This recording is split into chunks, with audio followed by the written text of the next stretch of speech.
Well, welcome back, students. We are into the heart of week chapter 5, where we are talking this week about how we can practically equip our congregation for service, evangelism, mission, discipleship, through our preaching. And so today we're going to look at a very specific subject, something that is near and dear to my heart, and that is preaching the mission of God. So let's open in prayer. Father, thank you so much for your great love for us that we see on every, throughout your word. We are reminded of all that you have done for us and promised to do for us. And God, we're just grateful.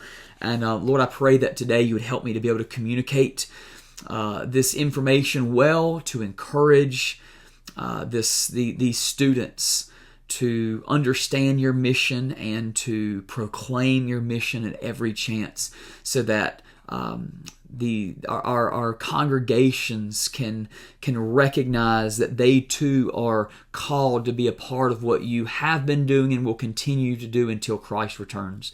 We love you. We thank you for this opportunity to study together. We pray that you would sharpen our minds and work on our hearts today through this lecture. In Jesus' name we pray. Amen.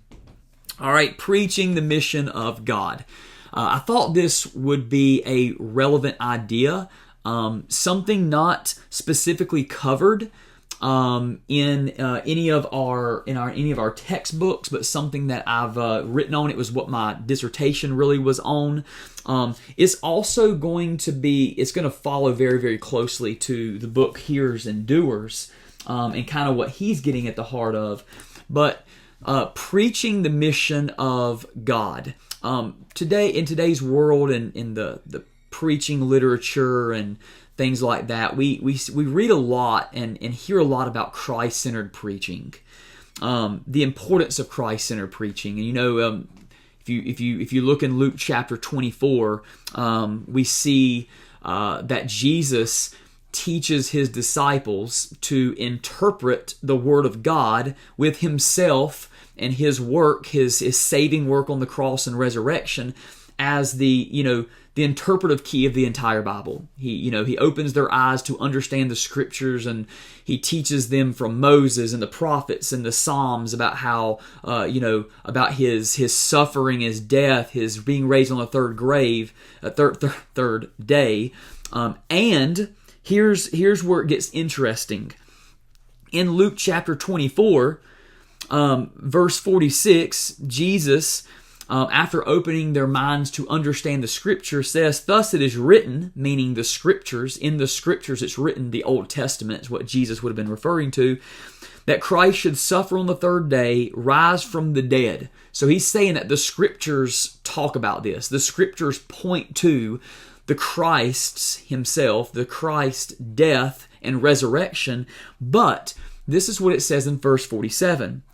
And that repentance for the forgiveness of sins should be proclaimed in his name to all nations, beginning from Jerusalem. So Christ tells his disciples that not only do Moses and the prophets and the Psalms, the wisdom literature, not only does the Word of God focus on his life, death, and resurrection and ascension, but even more, the Scriptures also teach us that repentance for the forgiveness of sins should be proclaimed in his name to all nations. So it's not just the climax of God's mission, which is the life, death, and resurrection of Jesus Christ, but that Scriptures are also pointing to the mission of God. And what is that mission? That all nations would be forgiven by repenting of their sins and trusting in the sacrifice of Jesus. And so that's what our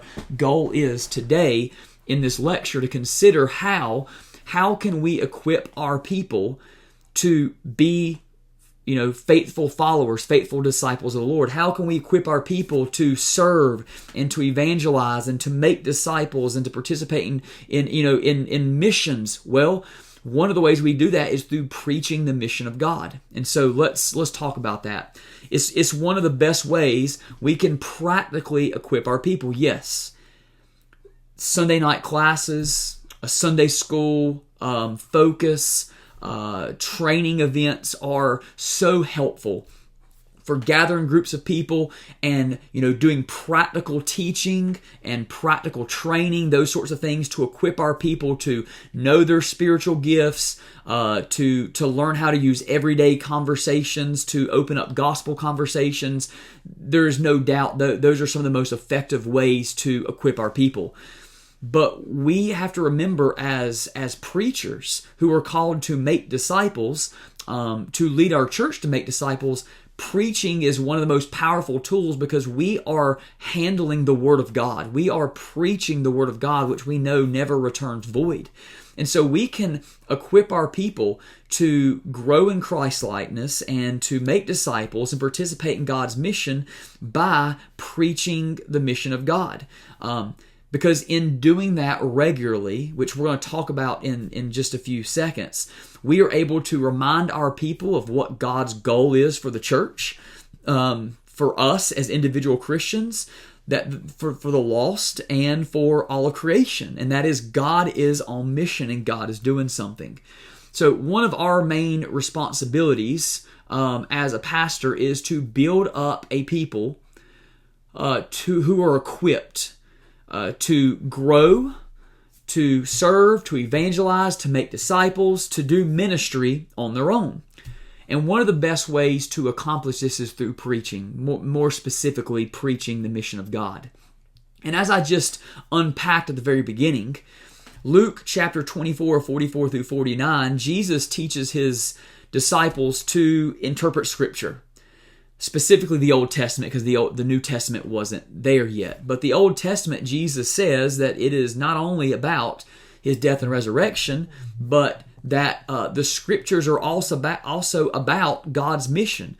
That in the Old Testament, we can discern, we can see how God's Word is pointing to this mission that all nations will one day be saved through the mission of God.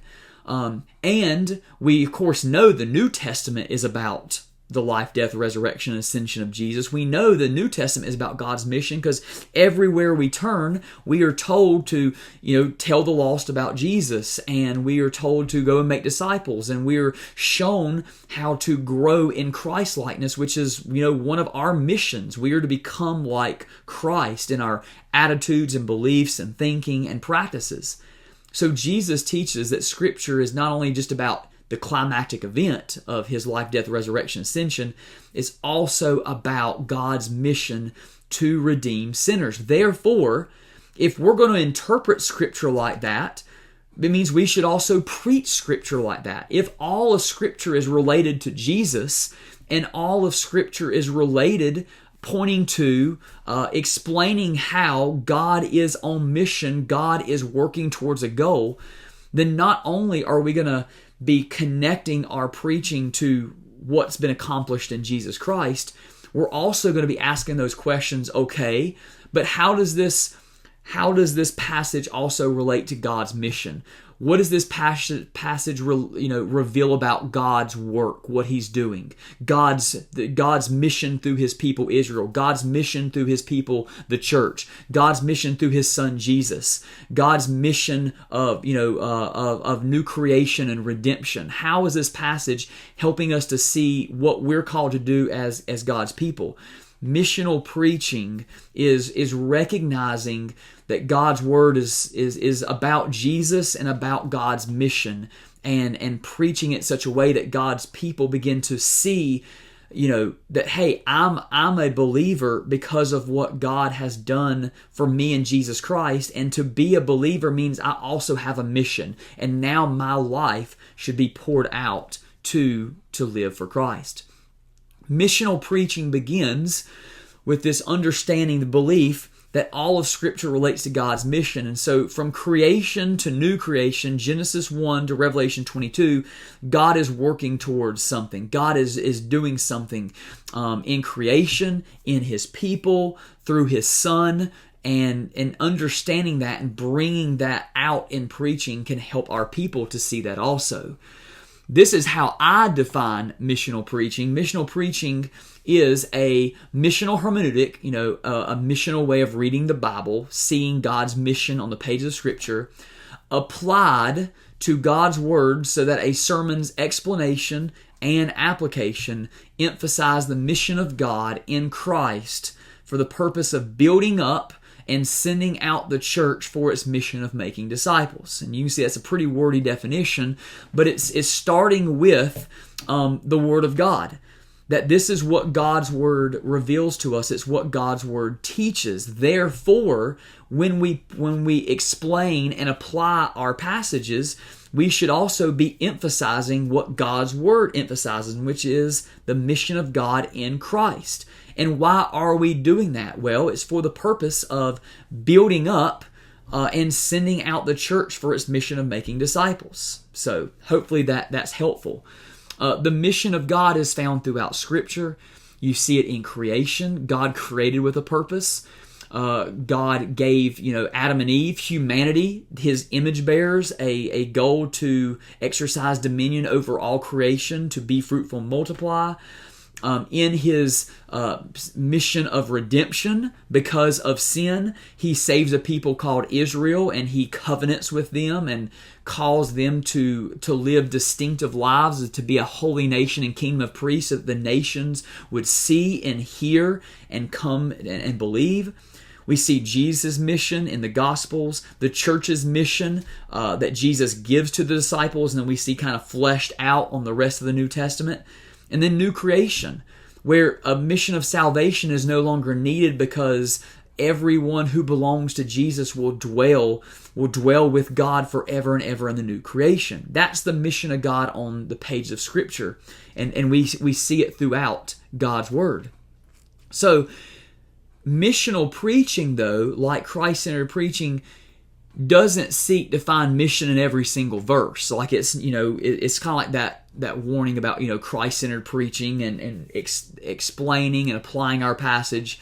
We're not trying to find Jesus in every single verse. We're not trying to find a mission in every single verse, but rather asking this passage, the main point of this passage, this main point of this paragraph, this chapter, this book of the Bible, in what way does God's mission and what He's doing, even why we have this book of the Bible in the first place, how does it help me to understand this passage, the ultimate goal or meaning, and to preach it accordingly?